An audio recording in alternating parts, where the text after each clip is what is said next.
your age? 28. Are you single? I am. Do you think that's a red flag? That I'm single and 28?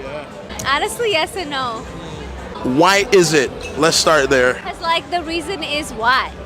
Like, everyone's probably wondering, why am I 28 and still not finding a guy? But then, the green flag could be like, okay, she's kind of waiting to find the right one and not just mess around. 8 billion people in the world, and you still haven't found anyone. Honestly, I ask myself the same question every day. You ever feel like you're on a time clock biologically to have kids? I do. How does that make you feel? That makes me feel worried. But at the same time, in God we trust. In a perfect world, ideally, when would you want to have kids? By 30. 2 years. Yeah, in 10 years I'll be 40. Time is running. But if you meet a guy right now, you sure he's gonna be like, okay, 2 years, let's go? I hope. I'm not sure, but I hope. Let's talk about a situation too many men fall into without realizing what's happening. The buzzer beater relationship. It's when a woman, usually in her mid to late 30s or even early 40s, suddenly becomes extremely eager, almost urgent, to settle down, start a family, and lock in a partner. On the surface, it might look like she's just finally serious, but the truth? She's desperate, and if you're not careful, she will drag you into a crisis. Here's what no one warns you about. When a woman hits that wall, biologically, socially, emotionally, she stops dating for connection and starts dating for survival. You're not her dream man. You're her last resort. You're the one who showed up when time was almost out, and now you have to make up for her poor planning. She's not trying to build with you slowly. She's trying to salvage something quickly. And that's where the manipulation starts. She'll flatter you, call you her rock, tell you how rare you are. She'll say you're different from the boys she used to date, and she's right. You're responsible. You're financially stable. You're willing to commit. But what she won't say out loud is that none of those traits got her attention when she was younger. Back then, she chose chaos. She chased status, excitement, bad boys. Now she wants a bailout. And if you give it to her, it could wreck your life. Financially, it's a disaster waiting to happen. She's in a rush to have kids. Not because she's deeply committed to you, but because her clock is ticking. Fertility doesn't care about feelings. IVF, high-risk pregnancies, medical complications, all of these things will fall on you. You'll be expected to finance a family that was never planned with clarity or maturity but out of panic. She might have debt. She might have no retirement savings. And suddenly, because you're the guy who has it together, it becomes your job to make her feel secure. Your credit, your home, your stability, all at risk to solve her crisis. And emotionally, buckle up. Because when a woman is in buzzer-beater mode, she doesn't negotiate from peace. She manipulates from fear, tears, guilt trips. If you really loved me. Ultimatums. She might use her past trauma or her failed relationships as emotional leverage to fast-track the relationship. I'm just tired of wasting time. I know what I want. I've done the work. All of these are code for, I'm in trouble, and I need someone to save me. But men, you are not her savior. You are not the band-aid for her wasted years. You are not the payoff for her bad decisions. You were never invited to the party when she was in her prime, but now you're being asked to clean up after it. And worse, you're expected to feel lucky to even be invited now. You want to know the real kicker? If the relationship fails, if she leaves, or it crumbles under the pressure, you'll be painted as the bad guy. Because society loves the narrative of the good woman who just wanted a family, and the cold man who ran when things got serious. They won't mention that she backed you into a corner, that she weaponized emotion, that she tried to build a life with you on top of a landmine of desperation. This is why men must vet, not just for beauty or charm or even compatibility, but for urgency. Is she genuinely interested in you? Or is she just trying to beat the buzzer? Because here's the truth. Desperation in a woman isn't passion, it's pressure. And pressure like that will crush your peace, your finances, and your future. You're not obligated to fix a life that someone else broke with short-sighted decisions. You're allowed to say no to timelines that aren't yours.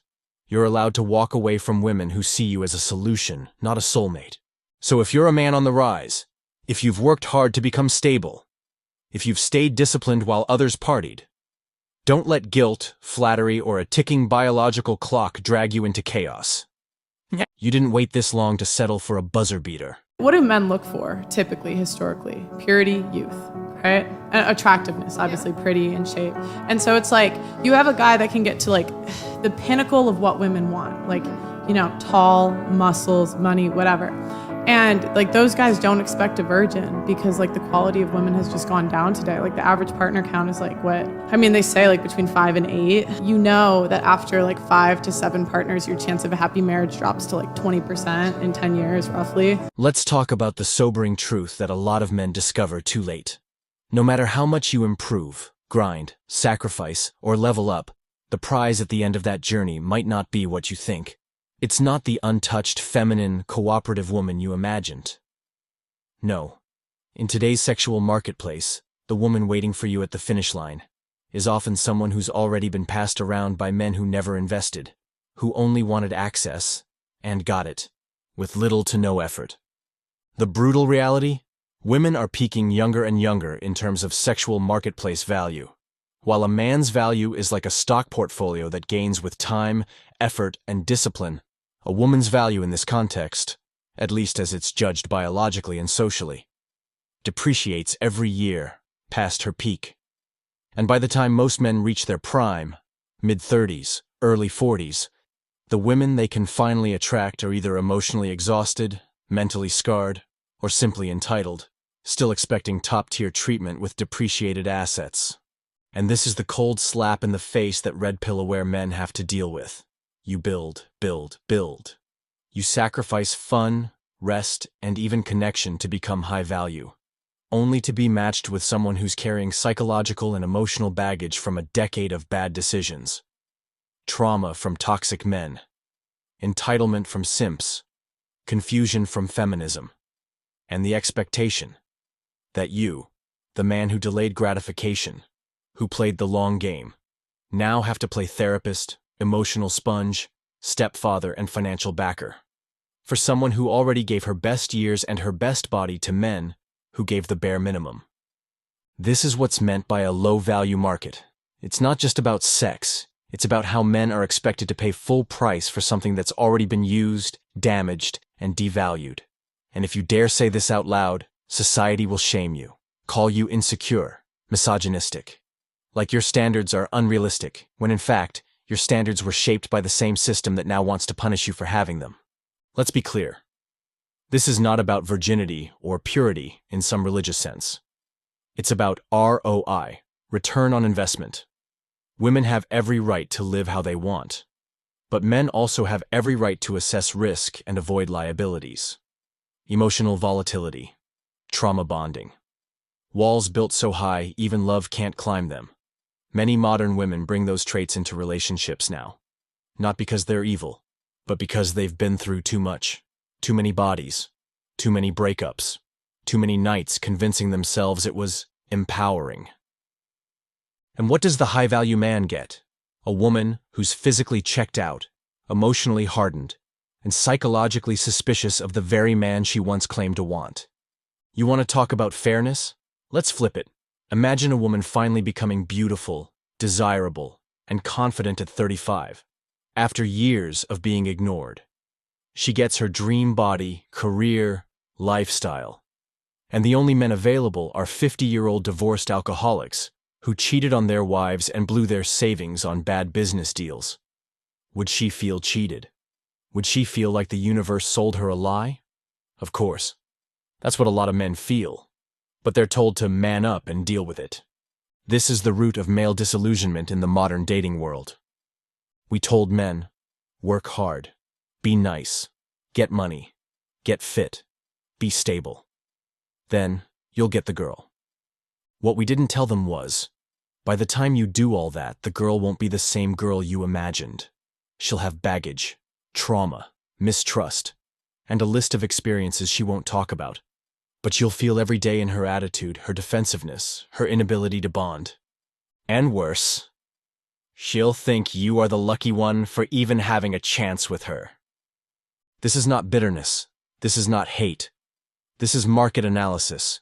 You can love someone with trauma. You can build something with someone who's been through hell. But what you can't do is pretend like there's no cost, no psychological weight, no erosion of peace. Men need to ask themselves this. If I am building all of this for a future partner, am I building for someone who's equally investing in their value? Or am I a rehab center for someone else's mistakes? Because in this system, many men are no longer rewarded for building. They're penalized. They're tasked with fixing. So here's the red pill. Don't just become high value for a woman. Do it for you. Do it so you're never trapped. So you never settle out of scarcity. So you don't become the man who thinks he's won, when all he's done is inherited the fallout of someone else's chaos.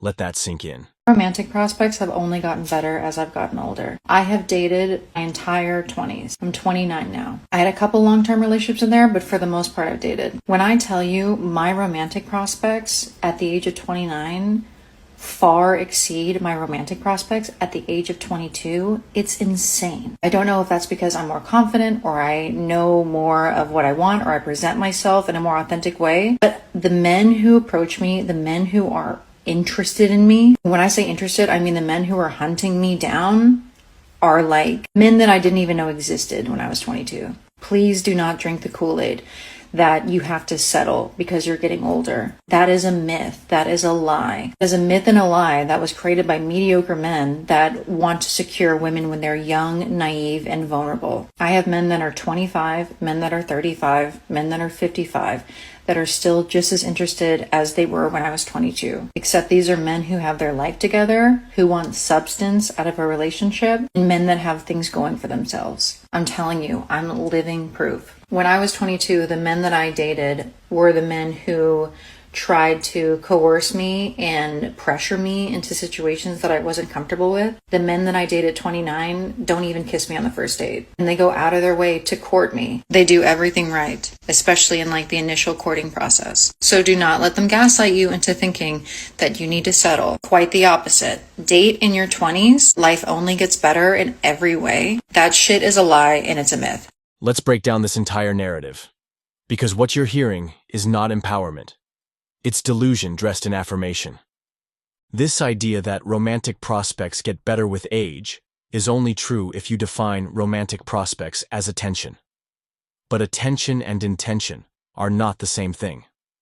A woman at 29 may get attention from men who are more polished, more successful, more charming, but the intention behind that attention is very different. A man in his 30s or 40s who's successful isn't looking for a 29-year-old woman to build a life with. He's typically looking for someone younger to start a family with. That's not me saying that, science says that. Across all cultures, socioeconomic classes, and time periods, men have consistently preferred younger women for long-term partnerships. The reason is simple: fertility. A woman's peak fertility, according to every biological indicator, is between 18 and 24. That's not an insult. That's not misogyny. That's just evolutionary biology. Men are instinctively drawn to cues of youth, beauty, and fertility. And you can push that off as superficial all you want, but human nature doesn't bend to ideology. Now, let's contrast this date in your 20s narrative with actual long-term benefit. A woman who gets married in her early 20s to a stable, competent man and starts building a family is investing in compound returns. She's got more energy, she recovers from pregnancy more easily, and she's in a better position to grow with her partner. By the time she's in her 30s, her kids are older, her marriage is mature, and she has a strong, secure base, mentally, emotionally, and financially. That's not settling. That's building. Compare that to the woman who spent her 20s dating for experience or discovering herself. She may have had fun, she may have learned a lot, but when she hits 30 and starts looking to lock something down, she's now entering the sexual marketplace with more emotional baggage, higher standards, and fewer viable male options. The men her age, early 30s and beyond, aren't necessarily looking for women their age. They're looking younger. Meanwhile, the pool of men available to her is smaller, more jaded, and often less interested in commitment. She says, I have men at 25, 35, and 55 pursuing me now. Of course she does. Women will always get sexual attention. But here's the catch. What are they pursuing her for? Is it courtship or conquest? Is it long-term investment or short-term fun? She's right that men treat her better now. But that's not because she's more valuable. It's because those men are more experienced and calculated. They know how to treat a woman well without committing. And let's be real. Men who are hunting her down at 29 aren't ignoring 22-year-olds. They're still dating them. They're still pursuing them. She's part of the buffet, not the main course. Men don't suddenly start ignoring younger women because a 29-year-old has found her confidence. The claim that it's a lie made up by mediocre men is just projection. No high-value man wants to settle down with a woman who spent 8 to 10 years dating around and now wants to cash in her chips. Men aren't scared of confident women. They just have standards, and one of those standards is long-term value. Youth, fertility, femininity, and loyalty matter. And the hard truth is, a woman who has dated her whole 20s is less likely to offer those than a woman who paired off early and built something real. So no, ladies, you don't have to settle when you're young. You have to invest. You have to think long-term. Because men can afford to wait.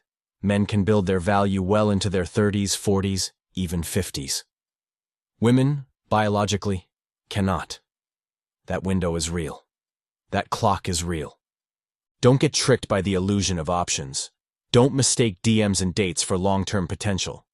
And don't think that just because men are nice to you at 29, that means you're more valuable than you were at 22. You weren't less worthy at 22. You were just easier to manipulate, because the wrong men know how to spot naivety. That's not proof that men prefer older women. It's proof that bad men take advantage of younger women. High-value men build with them. In the end, the math doesn't lie. Time doesn't lie. Biology doesn't lie. The sexual marketplace is brutally honest. It just doesn't care about your feelings.